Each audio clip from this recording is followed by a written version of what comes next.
What's going on, y'all? It's Icon here once again doing my review for Titans episode 6 entitled Connor. We didn't get to the camp part yet, but we were close. We're here to talk about the good, the bad, predictions, so let's just get right into it. From the beginning, I called it last week. I said that Jason was going to be saved by either Connor or he was going to be saved by Donna with the rope.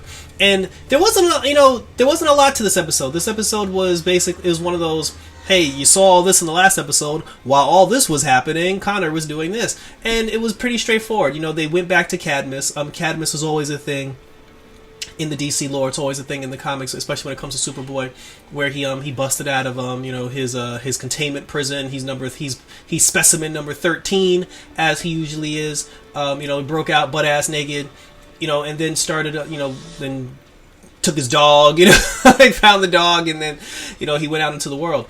There was something a little different though, because from what I've known of Connor Kent, before, especially, it was pretty much from Young Justice. For everything I know from Young Justice, in Young Justice, they stuck with the whole thing about him having DNA, half Superman DNA, half Lex Luthor DNA. They went through the whole bit where, because he has the Lex Luthor DNA, that he's an intelligent person, and he was remembering things. He was remembering facts from the past, or things that he just shouldn't, things that he shouldn't know. In Young Justice, they justified it by saying that the Genomorphs fed him knowledge throughout history. But in this, they said that the reason why he has all that knowledge is because of Lex Luthor. Like he actually shares Lex Luthor's knowledge. They said that he shares memories. He shares memories of both Clark and Lex. They went Smallville style and had it where Lex and Clark lived in Kansas down the block from each other. So when Connor was trying to find his his family, try to find his home, try to find out where he belongs, he went to Kansas, but he went to the wrong farm. He was envisioning the Kent farm, but he ended up at the Luthor house. And when he was in the Luthor house, he was just like, this doesn't look familiar to me. Like, like the stairs should be over here and things should be over there. And I thought that was really cool. It was a different take. It was a different take on, on his creation, on how his creation basically works. They also did the thing where, he was talking to Lex's dad, and he was feeling like the emotional distress that his dad put Lex through. Like Connor was feeling it. They kept referring to him as his two dads, him and Clark, and he's never even met Clark. He could easily spill the beans and told everybody that Clark Kent was Superman the way he was talking. And also his mind. They had it where, because he just broke out of Cadmus and he's only basically a few hours old because he was grown in a test tube, when he goes out into the world, he doesn't know. They basically said he had the mind of a child. And I thought that was an interesting take, because although he looks like he's about 15, 16, maybe 17 years old, he still thinks like an infant who just woke up for the first time. Like he still has baby. He has adult child thoughts. He didn't understand how money worked. But he was drawn to the Superman t-shirt. He didn't understand how human behavior is, but he knew he had to save people. So he's struggling between the evil of Lex Luthor, the good of Superman, and his own personal emotions in between.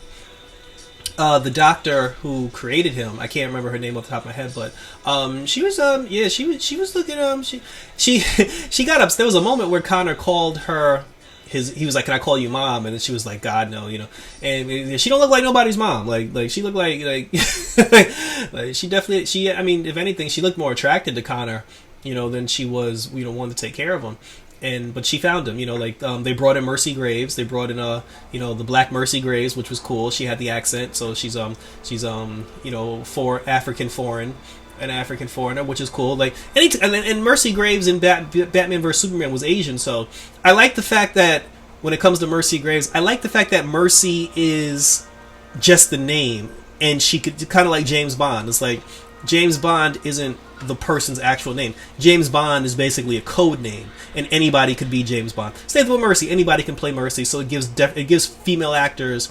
Everybody gets a chance to take a crack at the Mercy Graves character. They did it on Supergirl. They did it in BVS. Now we got it here.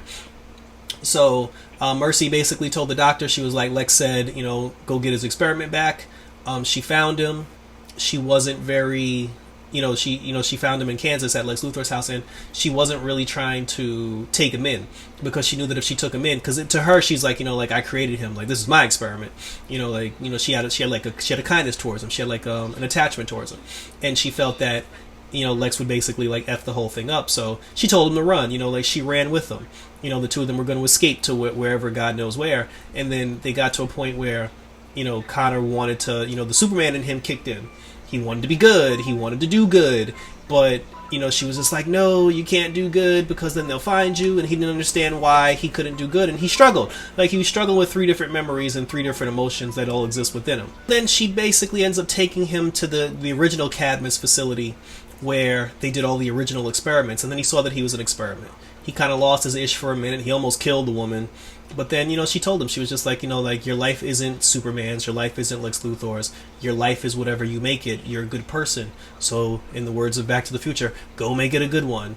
And he left. He took his dog. He took his dog and he left, and he went in search to basically find a new life. They did not kill the doctor, which is good because I guess they're going to need her, when they capture Superboy. And the search for Superboy continues with Mercy Graves. Now, here's where it ties into the last episode. So now it's nighttime. They're in San Francisco. Connor and the dog are basically just roaming the streets. They ain't got no money. Like they don't know what they're going to do, but. And he was told, like the doctor told him flat out, don't save people. She was like, do not be a hero. Just live your life, be normal, and do not help people. But of course, he has Superman, he has the Man of Steel in him, so when he sees Jason falling off the building, he had to save him. He jumped up, caught him, broke his fall. Jason saved him, so the first hero that he came in contact with was Jason Todd. So I think the two of them will have a very interesting relationship. He saves Jason, Corey and Dick come out of the building, and then Connor ends up getting shot. I assume he got shot by Mercy because earlier in the episode, Mercy had the kryptonite bullets. So I'm going to assume that Mercy was the one who shot him, but they didn't show us who shot him. But it penetrated his skin, so I guess that was Mercy. Connor goes down. Jason's looking at Dick and Corey like, hey, this guy saved my life. We got to help him. And while they're trying to help Connor, someone steals his dog, and they don't show us who shot him, and they don't show us who stole his dog. So so that whole thing is basically up in limbo. It's not an answer that we're going to get in the next episode, I don't think, because the next episode's entitled Bruce Wayne. All in all, this episode was very good. It explained, again, I have an issue with the fact that Titans keeps giving us, actually, well, let me get to the good first. The episode was good because it gave us the Superboy backstory. We know everything about Superboy, so there's no questions, there's no comments, there's no concerns, so I'm glad with that. The bad, I would have to say, is they keep, once again, they're giving us an episode, they're getting us hooked on something, and then they're putting that to the side to give us something else. So there's like 50 million storylines going on, and then now that we've got Superboy joining the Titans for the first time, and they're supposed to be meeting up, now we're getting a Bruce Wayne episode. So that's the wonkiness with Titans this year, but I mean, there's a point, I'm assuming there's a point to all this, so I'm not going to complain, I'm just going to try to enjoy the ride. Yeah, so my predictions for next episode, because the next episode's entitled Bruce Wayne, and I have no idea where we're going with this one because I don't know what Bruce has to do with any of this. I mean, maybe they'll use Bruce to tie in, to help out when they find out that Superman is a clone, or Superboy is a clone. Whether they, I honestly, I don't know.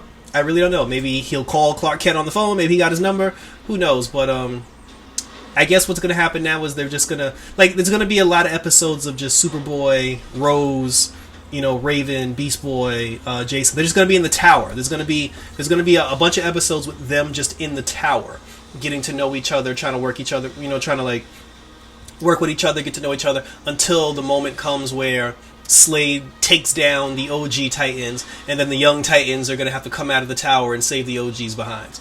So that's actually my prediction. I'm sticking to that prediction all the way until the end. So that was basically it. Another good Titans episode in the woodworks. Can't wait to see what Bruce Wayne / Alfred has in store for us next week. Thank you guys for tuning in. Don't forget to check out my 2019 New York City Comic Con video. And until the next video, I'm out this bitch.